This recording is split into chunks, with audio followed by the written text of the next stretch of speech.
MMC বিওজিএল fertiliser এবং তৎসহ Durgapur chemicals ডিএসপির extension project কেন্দ্রীয় সরকার দিয়েছেন 27,000 কোটি টাকার অলরেডি অ্যান্সিলারি ইন্ডাস্ট্রি প্রজেক্টের সেখানে অ্যাপ্রুভাল এসেছে। সরকার ব্যবসা করে না, সরকার জমি দেবে, সরকার বিদ্যুৎ দেবে, জল দেবে, ইনফ্রাস্ট্রাকচার তৈরি করে দেবে। সরকারি জমিতে উদ্যোগপতিরা আসবেন, উদ্যোগপতিরা ইনভেস্ট করে এখানে বিজনেস করবে, এটাই আমরা চাই। 2002 সালে এমএমসি কারখানা পাকাপাকিভাবে বন্ধ হয়ে যাওয়ার পর এই দুর্গাপুরের বুকে ঘটে গিয়েছে বহু নির্বাচন। হয়েছে পৌরসভা, হয়েছে বিধানসভা, হয়েছে লোকসভা, এবং প্রত্যেক নির্বাচনের আগেই আমি এখন যে মুহূর্তে দাঁড়িয়ে আছি, যে জায়গায় এই মুহূর্তে, সেটা হচ্ছে এমএমসি কারখানার সামনে। এবং এই এমএমসি কারখানা এবং এই এমএমসি কারখানাকে নিয়ে কার্যত কুড়োর কলের মতো ব্যবহার করেছে রাজনৈতিক দল, রাজনৈতিক ব্যক্তিত্ব। সব কিন্তু নির্বাচনের আগে প্রতিশ্রুতি থাকতো প্রত্যেক নির্বাচনে এমএমসি খোলা হবে, কিন্তু নির্বাচনের পর সবাই ভুলে যেত এই এমএমসির কথা। কিন্তু এবারে 2026-এর নির্বাচন একটু ব্যতিক্রম। এই নির্বাচনে দুর্গাপুর পূর্ব বিধানসভা থেকে জয়লাভ করেছেন চন্দ্রশেখর বন্দ্যোপাধ্যায়। তিনি বিধানসভায় গিয়েছেন এবং যেটা আমরা দেখলাম যে নির্বাচনের পরে বিধানসভায় গিয়ে এমএমসিকে প্রাসঙ্গিক করে তুললেন চন্দ্রশেখর বন্দ্যোপাধ্যায়। বিধানসভায় দাঁড়িয়ে তিনি কি বলেছেন আগে শুনে নিন। এমএমসি বিওজিএল ফার্টিলাইজার এবং তৎসহ দুর্গাপুর কেমিক্যালস ডিএসপির এক্সটেনশন প্রজেক্ট কেন্দ্রীয় সরকার দিয়েছেন 27,000 কোটি টাকার অলরেডি অ্যান্সিলারি ইন্ডাস্ট্রি প্রজেক্টের সেখানে অ্যাপ্রুভাল এসেছে। তৎসহ রেশমি গ্রুপ, রুমতা গ্রুপ সহ বিভিন্ন বেসরকারি প্রতিষ্ঠান প্রপোজাল তারা সাবমিট করছেন এবং আমাদের মাননীয় অর্থমন্ত্রী এই বাজেট তৈরির পূর্বে তাকে বিশেষভাবে কৃতজ্ঞতা জানাই। তিনি দুর্গাপুর গেছিলেন প্রি বাজেট সেশনে, সেখানকার সমস্ত বণিক সমাজের সঙ্গে, ইন্ডাস্ট্রিয়ালিস্টদের সাথে, আলাদা করে দুর্গাপুরের প্রবুদ্ধ ব্যক্তিদের সাথে মতামত নিয়ে এবং তাদের মতকে গুরুত্ব দিয়ে যেভাবে দুর্গাপুরকে গুরুত্ব দিয়েছেন, এই সরকারের কাছে আমি অত্যন্ত কৃতজ্ঞ। কারণ এই সরকার যদি এইভাবে পদক্ষেপ গ্রহণ না করতো এবং দুর্গাপুরকে গুরুত্ব না দিতেন, তাহলে আমরা এই বাজেটে একটা এই প্রতিফলন দেখতে পেতাম না।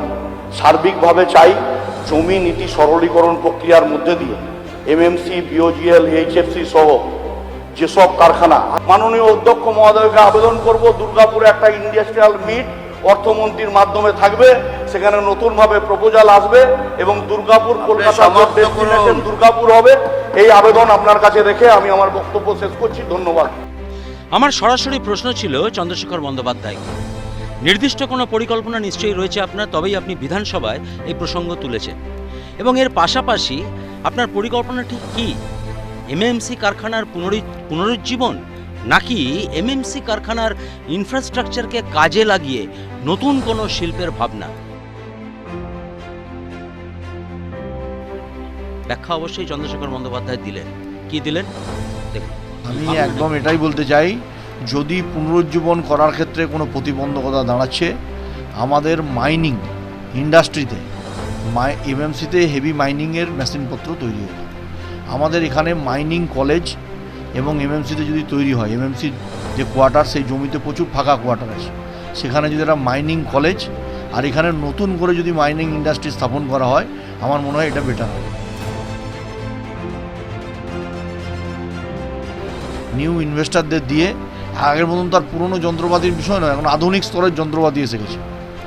এমন এখন ডিপ যেখানে আপনার হোল করা হচ্ছে, সেখানে রোবট গিয়ে আগে পর্যবেক্ষণ করছে এখানে কত % স্কোল আছে। এই ধরনের মেশিনারিজ যদি তৈরি হয়, আমার মনে হয় বর্তমান সময়ের সাথে সময় উপযোগী সিদ্ধান্ত গ্রহণ করাই উচিত। পুরনো একটা জিনিসকে পুনরুজ্জীবিত করার নামে দীর্ঘদিন সেই মামলার ফাইল 20 বছর 25 বছর আটকে থাকবে আর একটার পর একটা প্রজন্ম সাফার করবে, এটা হতে পারে না। এর সাথে বাস্তবসম্মত কোনো ভিত্তি নেই। বাস্তবতা এটাই, সরকার ব্যবসা করে না, সরকার জমি দেবে, সরকার বিদ্যুৎ দেবে, জল দেবে, ইনফ্রাস্ট্রাকচার তৈরি করে দেবে। সরকারি জমিতে উদ্যোগপতিরা আসবেন, উদ্যোগপতিরা ইনভেস্ট করে এখানে বিজনেস করবে, এটাই আমরা চাই। গত কয়েক মাস ধরেই দুর্গাপুর হঠাৎ করেই প্রাসঙ্গিক হয়ে গেছে, শুধুমাত্র এই রাজ্যে নয়, কেন্দ্রেও। কারণ কেন্দ্রীয় বাজেটে দুর্গাপুরকে ইন্ডাস্ট্রিয়াল করিডর করার কথা ঘোষণা করেছিলেন অর্থমন্ত্রী নির্মলা সীতারামন, এবং এরপরেই রাজ্যের পালা বদলের পর রাজ্যের বিধানসভায় দাঁড়িয়ে রাজ্যের অর্থমন্ত্রী স্বপন দাশগুপ্ত তিনি কিন্তু বারংবার দুর্গাপুরের প্রসঙ্গ এনেছেন এবং দুর্গাপুরকে কিভাবে তার হৃত গৌরব ফিরিয়ে দেওয়া যায় তার চেষ্টা করছেন দুর্গাপুরের দুজন নবনির্বাচিত বিধায়ক। ফলে আশায় বুক বাঁধাই যায় এই মুহূর্তে। এমএমসি, বিওজিএল, ফার্টিলাইজার সহ একাধিক যে বন্ধ কারখানা রয়েছে সেই বন্ধ কারখানাগুলির পুনরুজ্জীবন কিংবা নয়া শিল্পের যে প্রস্তাব বিধায়কদের পক্ষ থেকে দেওয়া হচ্ছে সেটাতে কিন্তু আশায় বুক বাঁধতেই পারে শিল্পাঞ্চলবাসী। এবং এর পাশাপাশি যে এমএসএমই সেক্টর রয়েছে সেখানেও কিন্তু প্রভূত উন্নতির সম্ভাবনা রয়েছে এই বর্তমান সরকারের আমলে, এমনটাই মনে করছে ওয়াকিবহাল মহল। দুর্গাপুর থেকে সাধন রুজের সাথে কৌশিক বসুর রিপোর্ট, 99 নিউজ বাংলা। আপনারা দেখছেন 99 নিউজ বাংলা। বদলাবো আমরা।